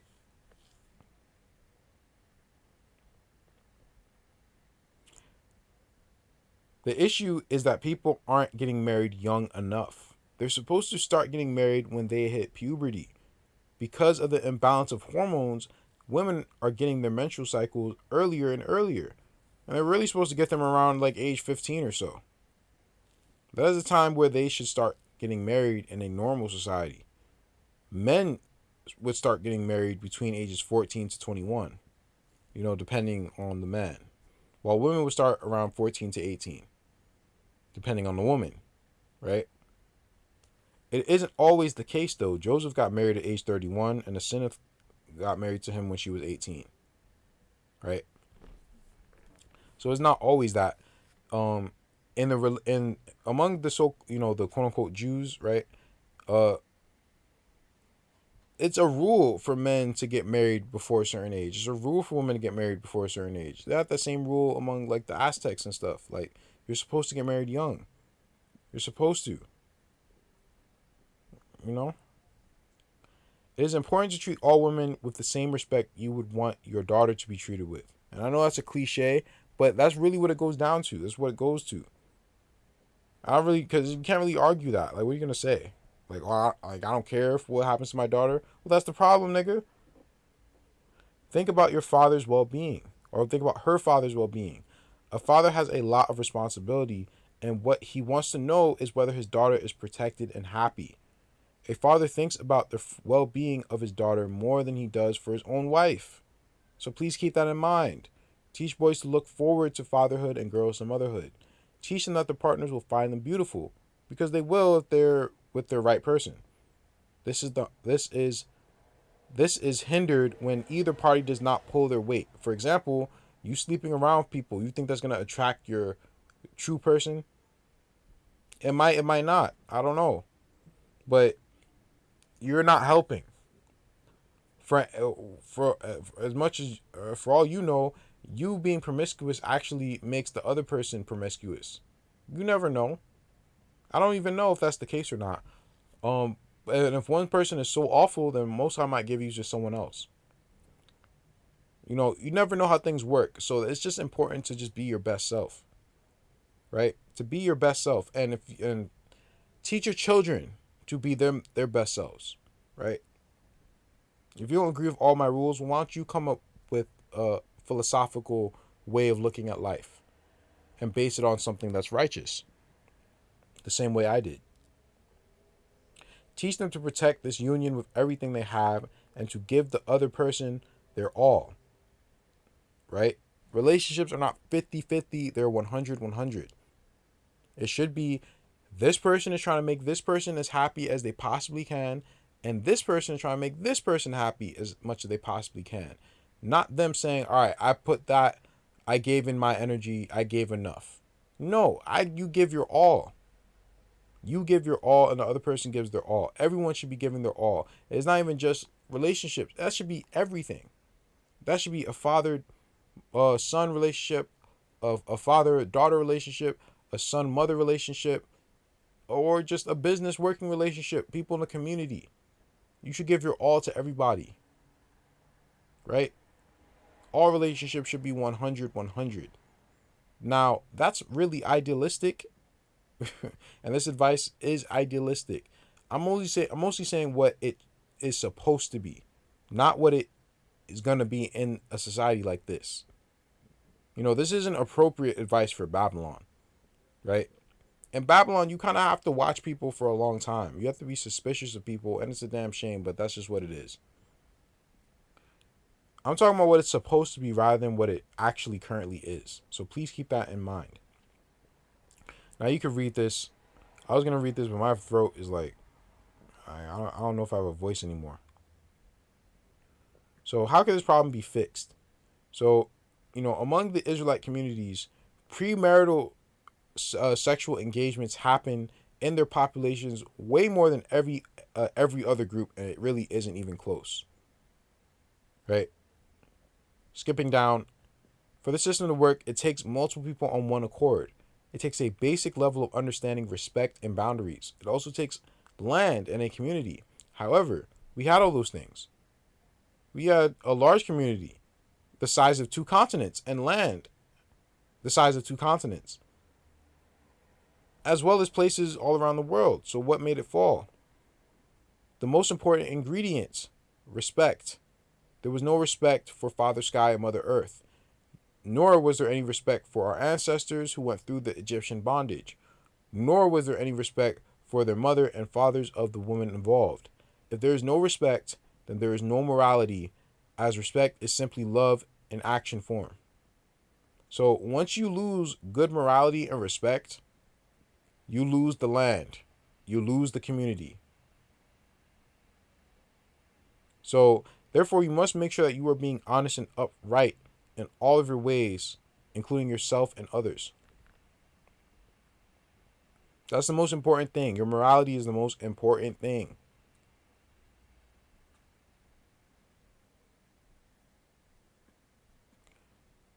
So we have this precept right here. Oh man, I don't know how much more I can speak, but may each one take delight in reproval from one another, and be diligent to perform their repentance. And may they be gentle and patient in all their words one to another.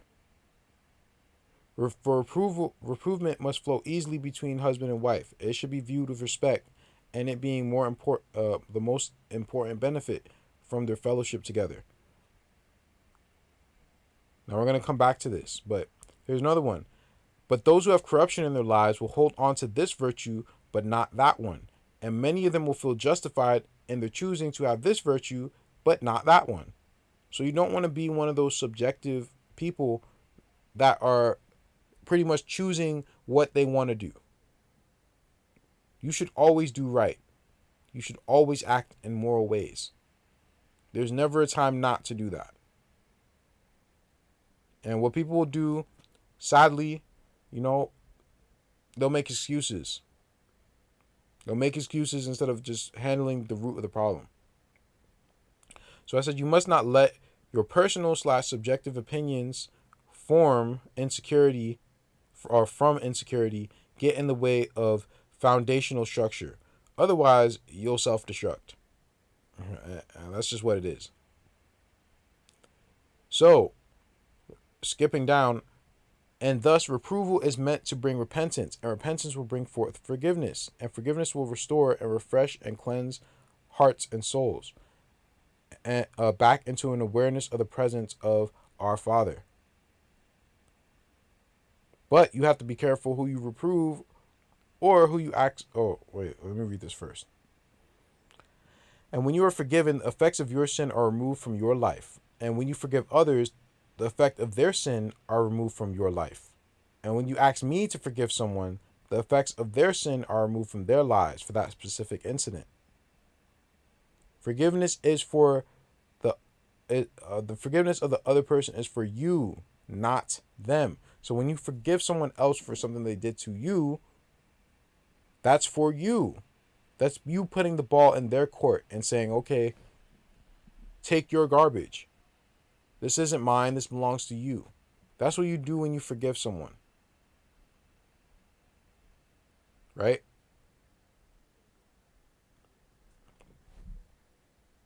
Now, when you ask the Most High to forgive someone, that removes the effect of sin from their lives. Right? But you have to be careful who you ask this to. You should only want to do this for people who you trust and you know and who are repentive, who are not bad people. They might be going through something, right? You pray for them. We don't pray for everyone. You don't pray for your quote-unquote enemies. No, you don't do that. You're actually not supposed to do that. You're not supposed to do that.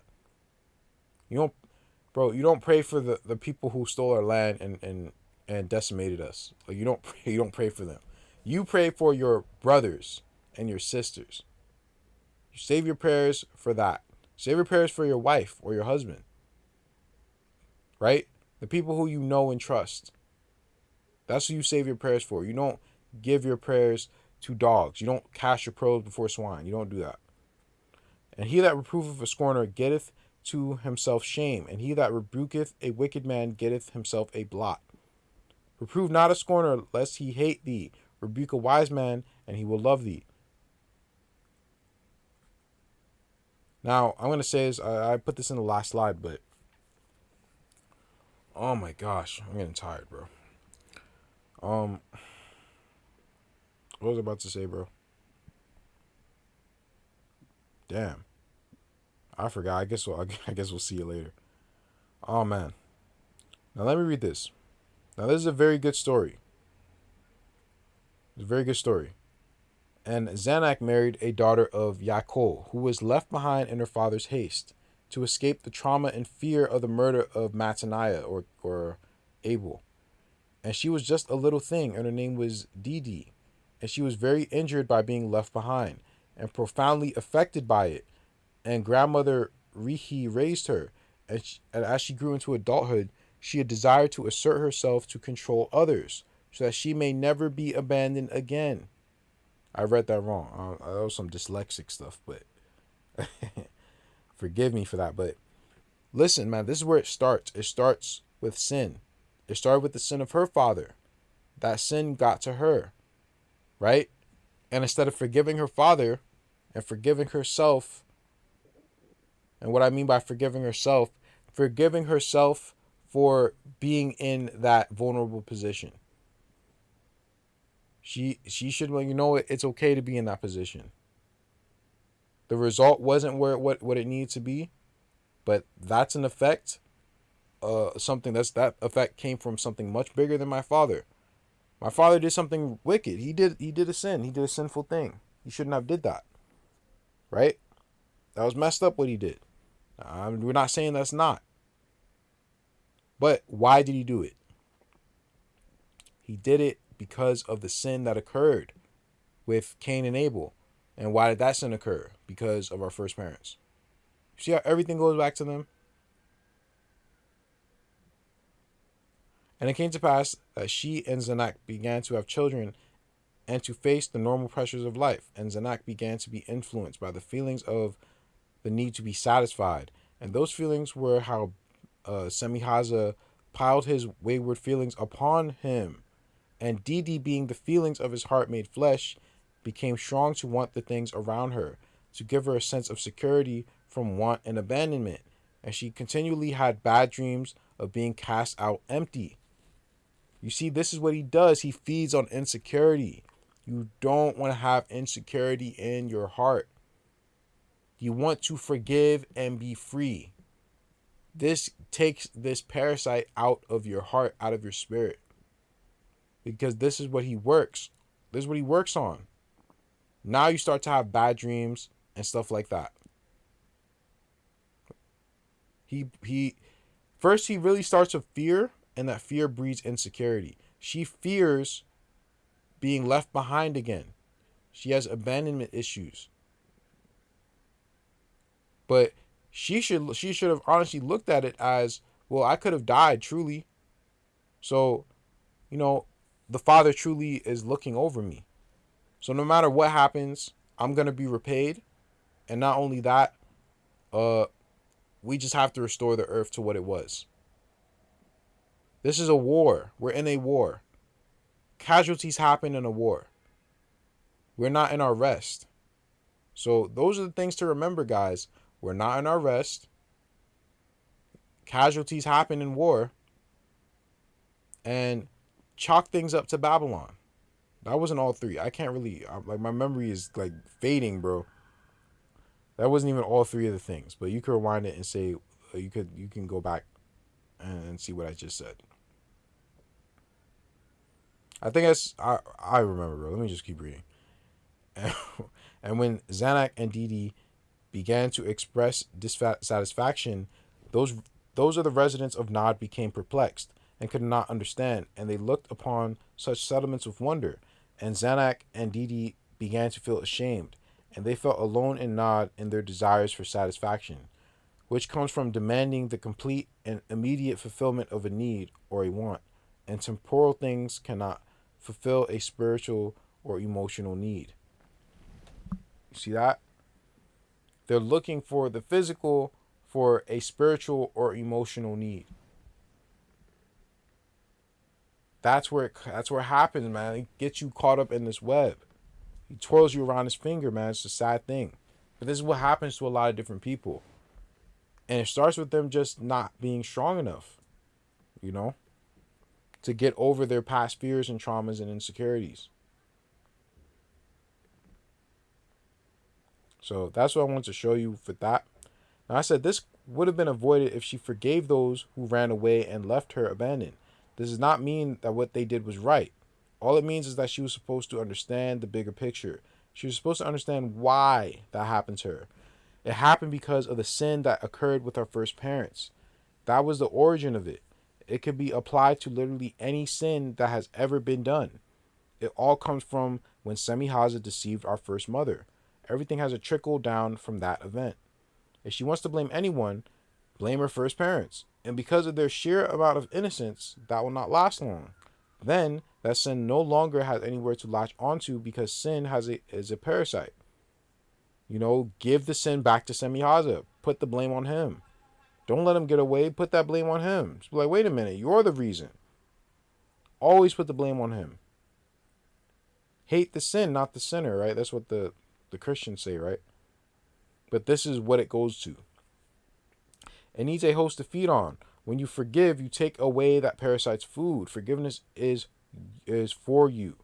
Therefore, anger can never truly grow in your heart for long periods of time if you are actively practicing this. If someone wrongs you, forgiving them puts the ball in their court. Then pray for their approval or personally give it to them. But only give them approval after you have forgiven them. Otherwise, their approval will be less effective. If you're just angrily reproving them, it's not going to work, right? But if you actually do it out of love and, pity, like for their situation and compassion, I should really say compassion and pity for their situation, or empathy, I should say, then the message is going to be a much better message, right? And you can say it in the exact same way because it's not a physical thing, it's a spiritual thing. The person can spiritually feel that you don't hate them, right? And they have nowhere left to hide. They can't really blame you now. You're no longer their enemy. And they're like, wait, what the hell? Right? It's beautiful. It really is. Now, you can read this right now. You could pause it and read it. Now, I said, it is not humble to put a label on yourself. Only Wakan Tanka can judge anybody, and that includes you. And if you are not him, then you cannot know what he is thinking about you. You're not supposed to have any sort of image of yourself, right? You're not supposed to think about what anyone cares. Like, you're not supposed to care about what anyone thinks about you, and that includes you. The only one you should care about what they think about you is the Most High. And if you're trying your best, it's gonna be good. If you're not trying your best, well, that's the problem. You're not trying your best. That's why you just try your best. You try your best, and that's it. He's not judging you. He just wants you to try your best. If you try your best, you will be rewarded in the end. Right? If you try your best, no darkness can truly stick onto your soul. Because you're trying your best. If you're trying your best, you're being humble. And he can help someone who's humble. But he can't help someone who is arrogant. Not accepting yourself, both the good and bad, will send you down a path of guilt and suffering. You have to be real with yourself. You can't just accept, oh, well, I did this good, and you don't accept any of the bad. That just builds insecurity in you. As if the negative stuff that you've done can't be forgiven. Right? You just have to be real with yourself. And not be afraid of anything. Stop dealing in fear. Afraid of your own shadow. And if you have the ability to accuse yourself, you have the ability to eventually do it to your creator. See, if you're going to accuse yourself and say, wow, I shouldn't have did this, shouldn't have did that, I'm an awful person, I'm an evil person. Well, eventually you're going to start calling the Most High an awful person and an evil person. Because you're not going to have anywhere else to put it. You don't have anywhere to put that. Naturally, you're going to arrive at that. Right? I think that was it. Yeah, that's it. So that's all I had for this part, guys. I'm real tired now. So I hope you guys gain something from this. May peace be with you.